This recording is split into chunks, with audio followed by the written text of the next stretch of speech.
I think what first comes to mind for me is that addiction is not a choice. It's not a choice. Nobody is choosing to have an addiction to hurt me.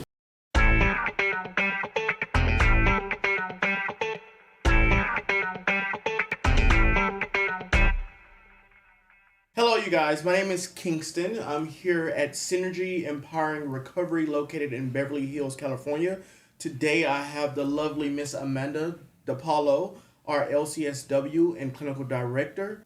For starters, let's see, how are you feeling today, Miss Amanda? Good morning. I'm happy to be here. I'm feeling great. I happen to love Mondays. I'm here on site today, and it's always really exciting to be here. So I'm just having a really great Monday. Great, great, great. So tell us a little bit, more about yourself, like into depth, and how did you end up in this field, and so on. So I am, as Kingston mentioned, I'm a licensed clinical social worker in the state of California. I have a master's in social work from Stony Brook University that I obtained in 2016. And I absolutely love being a social worker. It's one of my favorite things about myself. I have the privilege of really, truly loving the work that I do. I went into social work specifically, because it's such a broad field and many people don't realize all the things that social workers can do. Social workers work in roles, everything from case management to court social workers, legal social workers, state level advocacy and policy, and then of course more of the clinical side and leadership side, which I do. So it's something that I really love. I fill a couple different shoes as a social worker, a licensed social worker, including a clinical supervisor, clinical directing, and a private practice therapist. Wow, wow, that is a lot. I can only imagine being in those shoes. One thing that's very interesting, I've been working in this field of addiction for a while. And usually you find where most people who work in this field are in recovery themselves. Is that the same scenario for you? Is not the same scenario for me. I Wow. am not in recovery myself. However, I am very familiar with the family disease of addiction. And so my experience with recovery and addiction has directly related to my family and many of my friends who have struggled with substance use challenges and mental health challenges as well. So I'm on the other side of, I think, addiction, in that I've been, impacted by addiction as a disease within the family. So would you say that is where your greatest motivation come from for you to continue to work in this field when there's so many other options and things you can do with your licensing? Definitely. Yeah, I love potential. I love potential, and I love to see people, anybody who kind of has a story of struggle and a story of like being at the bottom and working their way up and being able to support and empower clients through that, but also their family members. So I do a lot of work sometimes with family members, whether it's talking about family members before people come to treatment, during their treatment, or when somebody's preparing to go home, and really talking with family members about how to set boundaries, how to understand your loved one that's coming home from treatment and what that might look like and how you can best support them, but also how family members can take care of themselves. Right. Sometimes there's an idea that my family member is going to come home and things are going to be how I want them to be, but that's not always the case. So really supporting people in understanding, again, addiction as a whole, but more so the holistic approach to supporting people and meeting people where they're at. So the potential of how I've seen, like I said, people come from really rough and tough situations to 2 years of sobriety, then working in the field and making their marriage work, being able to be there for their kids, being able to get that dream job, move, get out of their tough environment that they grew up in. Like, that is what I love to see, and that really helps to keep me motivated every day. Wow. So to me, it kind of seems like you may be one of the biggest bridges in terms of from the family member to the one that's struggling to kind of help them amend that relationship. What would you say is one of the biggest struggles with getting both to come to the agreement of the amendment? That's a great question. I think the biggest thing is a lack of understanding. When you have somebody who's struggling with an addiction, you have two sides and two perspectives of what's going on. You have the family member or the friends who are watching their loved one struggle, and then you have that person that is struggling. And I think the biggest thing to understand from my experience is that nobody chooses to have an addiction. Nobody chooses and says, I'm going to wake up tomorrow and start using. And impact my life, right? We know that addiction is a progressive illness and it's a progressive disease. And the family members and friends, we sit back and watch these things happen and things kind of come out of control, but there's just not a clear understanding from either parties of how family members are feeling and how the person who's struggling is feeling. So having spaces where people can talk about it together, families can get education, is such a big thing. About family members have to step in and understand addiction and understand what addiction is and what addiction isn't, and also for the person that's struggling to understand how their family members develop their own set of isms or their own set of behaviors that aren't helpful, but that's been their family members' way of coping and surviving in their loved one's addiction. Right.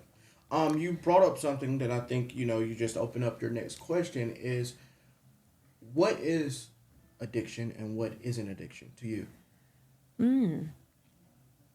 I think what first comes to mind for me is that addiction is not a choice. It's not a choice.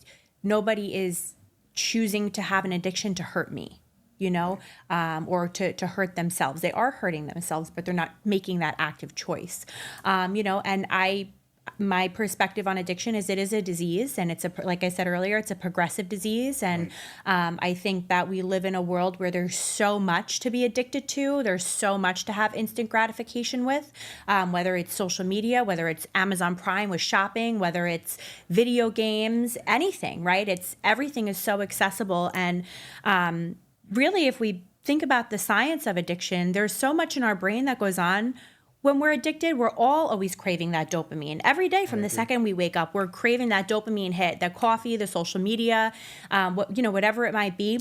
For some people, it's substances, right? But even nicotine, even food, like all those things are part of addiction. And so going back to your question of what is addiction, it's largely, I feel, chemical in our bodies, in our brains, but also in our environment. And how we cope with our lives and the things that we go through. Sometimes we're all turned into something else just to deal with the pain. And some of us are choosing food, some of us are choosing the gym, some of us are choosing drugs and alcohol. And so it's a way of coping. And of course, as we know, it gets progressive and becomes a real physiological and biological addiction that people struggle with. But it's not a choice. I agree. It's not a choice. I agree. So, I don't know how much you know about the full continuum of treatment and how it's kind of designed. We have this idea that's created here in the last recent years that a person, who is struggling and they're very addicted or struggling with mental health, which I think both comes together, they should start off in detox, continue to residential, go to PHP, IOP, OP, and so on and so forth. But, in my career, I have also run into people who are still sober to this day, who kind of took it upon themselves to just go and get a therapist, and maybe have their doctor involved in it for comfort medications or things for withdrawals. At what point do you think that is something that a person should look into? The person that's never been in treatment, doesn't even know anything about treatment, would you say that it is right for that person to give therapy alone a try before they go to treatment? Yeah. And do you think that would help? I think therapy is always a great place to start, finding an individual therapist or even a group therapist, or perhaps a psychiatric nurse practitioner or a psychiatrist that maybe specializes in maybe mental health and substance use disorders is a great place to start if you've never heard of what treatment is. And the idea of treatment can be really intimidating and terrifying for a lot of reasons, and for a lot of people, understandably so. Hey, you're going to get on a plane and fly to another state and be away from your friends, your family, your whole life for 30, 45 days. That's terrifying. So, finding a therapist in your community, there's so many virtual services available right now that you can find a therapist, and you can do a therapy session in your car, in your closet, in your kitchen, wherever you need. is a great place to start, working on what's going on in your brain. Because a lot of this has to do with thoughts too, Right. and that kind of ties into mental health. So by sharing what's going on in your life with somebody else, that might open up the door for you to say, hey, these are my options. Here's what treatment is. Here's what detox is and isn't. Here's what IOP or outpatient treatment is or isn't. Medication assisted treatment, anti-craving medication. It really starts with the education, and you don't know what you don't know. And if you don't allow yourself that opportunity to explore what your life could be like and what your potential is, then you don't know. So I think therapy is a great place for anybody to start. I agree. Yeah. And I love your views on that. Because I think, even though I still consider this field to be very, very new in a lot of ways, because there's new laws every day, there's new things. It's nothing set in stone, I don't Yeah. think. I think that we have majority of the field has moved to a cookie cutter type thing. Just because they heard this person is struggling, they just say start off on detox, not knowing that sometimes I think when you take a man that's 40 years old, never been away from his family, all he does is work. He's developed a drinking problem, and you're telling him, hey, get on this plane, come, leave your family behind. He's the sole provider for his family. Right.